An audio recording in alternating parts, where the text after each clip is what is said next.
Sexy. I got up this morning and I decided, okay, let's just grind out this Kursk game. We had 5 turns to play, and let's get to the end of this thing because I need to find out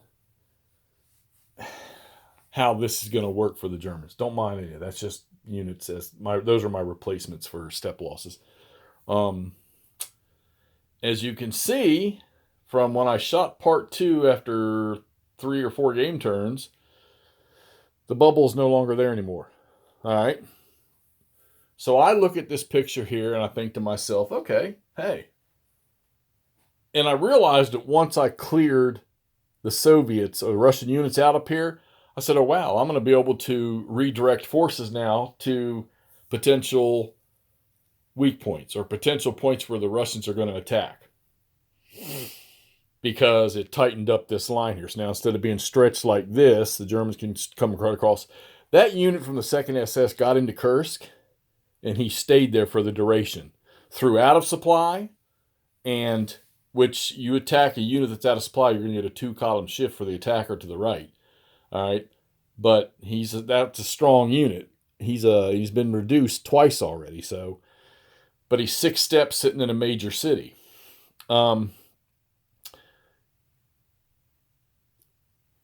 We play OCS, we play EFS, and we try to encircle stuff and cut their supply off. Both of those games, though, have mechanics where the units can either eat off the map if there's supply laying around, or they can use their whatever they've got inherently on them and reduce their stocks until there's nothing, or until supplies can get to them. So I thought to myself here, this game doesn't have supply points. It just has a supply path and a communication path, which are very, very vital. And headquarters units are very vital in this game. Well, the Russians have 6 headquarters units that were destroyed, and pretty much all of their forces within them for most of them were destroyed. So that was painful. Units get stuck in whatever mode they were in once that headquarters is off the map, unless, of course, you have alternate subordination or you have independent command. So, all right, so anyhow, we cut off all those forces and didn't take long to kill them with the 2-column shifts. And then we turned south now, or turn east. Come down here and support this unit, the LAH, which is in Kursk. And as you can see, we got there. We also shifted. We never really had to worry about Belgorod. I just left 48th Panzer Corps there, and they're a very strong unit. So they went on the offensive to start, but these Russian units over here were pretty strong, and they got across the Dragon's Teeth one time, but then they got pushed back. So I said, you know what, we'll use that as an anchor point, and we won't worry about anything to the southwest of Belgorod unless the Russians attack, which they did. They brought up the 2 reserve units, activated the 2 reserve units, and the last 2, and got them up in here. Well, actually, they activated the last 3. But all they were able to do was get across the river there. I don't know, maybe if they're saying some more turns, they could continue to push, but these Germans in here aren't bad units. I mean, there's only a couple of them, but they're not bad units. So that didn't really get off the ground. Never able to take Kursk back no matter what I threw at it. With all the German armor mostly here in the middle, they're very good units. And like I say, this is the May scenario, so you don't have all the Russians on the map that you would in the July scenario. But we also, if you remember, I decided to start the Orel offensive, which we did. Okay. And as you can see, I ran out of turns for the Germans. They might have been able to take this back. But the Russians took Orel and held on to it. And a couple other little things in here. Never really got much going over here on this side of the map.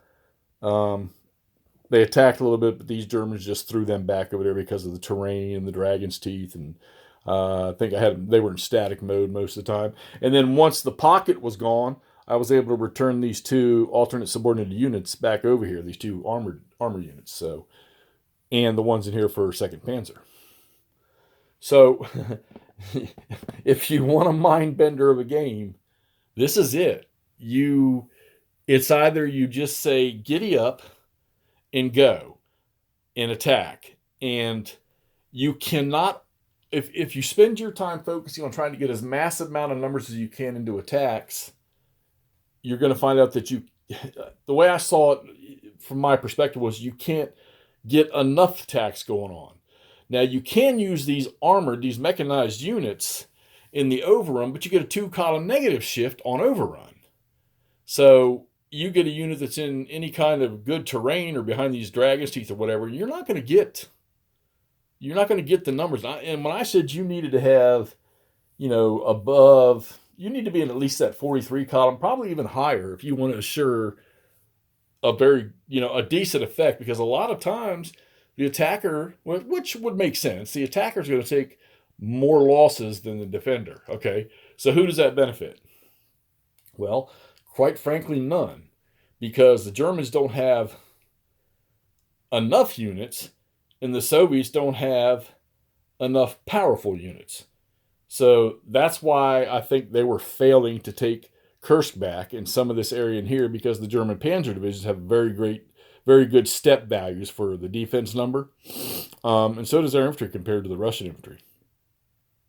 Over here, because German units were pulled over here to help cut off the bulge, the Russians were able to push through. But once that got flipped around and some of these German units were able to come back over here, this Orel offensive, which I guess you could say is successful because they took it. But you can also say that the German offensive was also, in my opinion, was efficient. They took Kursk back. They cut off that, for the most part, they cut off that pocket. Don't know what could have happened in here with a couple more turns. The Russians have this unit that came out of reserve coming up. Sorry, can't see that. This guards unit here coming up out of reserve. This unit here got into combat here, but they got the units that got there got punished, okay? All right, so looking at this map, what would you think the outcome is? Well, I'm kind of 50-50 on it. That bubble is gone, so I say German victory, okay? Just by the looks of it, I'm saying German victory. Well, you've got a victory point schedule. And while the Germans took Goff and they took Kursk, which are 50 points right there, your victory conditions for this scenario, for a German victory of any kind, you have to have 71 points or better. Well, I know you can see, you can't see the numbers chart. Well, here's the differential. 52. 104 victory points for the Axis Germans and 52 points for the Soviets. For the Russians or Soviets, 52 points falls in the Soviet tactical victory category of 36-60. So, okay, so Orel would have been 15 points, I think, for the Germans. So that would have taken it down to 37 had the Germans had that. I'm sorry, 52 and 7 or 15 would have been 67. That would have gotten it to a draw. So the Germans needed to destroy some more units. These hexes here with the asterisks in them, all the Germans had to do was take one of them, and they could take all 5 of them or 6 of them. They still only get 5 points. All right, same with this group over here. So they needed some more points. They needed to do some more create some more casualties. So there you have. This is Eric Goldberg's Kursk. Again, like it said in the article, it's like a mini monster, a one-map monster, and it's a monster because you really, really, really got to think about where you're gonna focus your attacks, where you're gonna attack at. From the article I read about I got it sitting right over there in the Moose magazine. The guy that was playing it, where he said he found his best results were clipping off the north up here, which is what I did, and I also tried with Kursk here. But once I broke through this gap right here at Krasnopolie, I was able to shoot down with the Panzer divisions and got into Kursk as fast as I could, got into Goff as fast as I could, and then used whatever I had instead of driving, cut off all this stuff up here first. Get it isolated, get it out of supply and out of communications, maybe knock out some of those headquarters that are behind the lines before they could get on top of their units there. And it worked. Still not a German victory. Came to a Soviet tactical victory. All right. Hexy's fixing to go to a lock and load publishing lockdown for a little while. Got a game I need to do some test playing on, some demo playing on, so I can get some footage of that Napoleon thing. And I think I got some lock and load tactical stuff that I might get here on this table, and we'll see how that goes.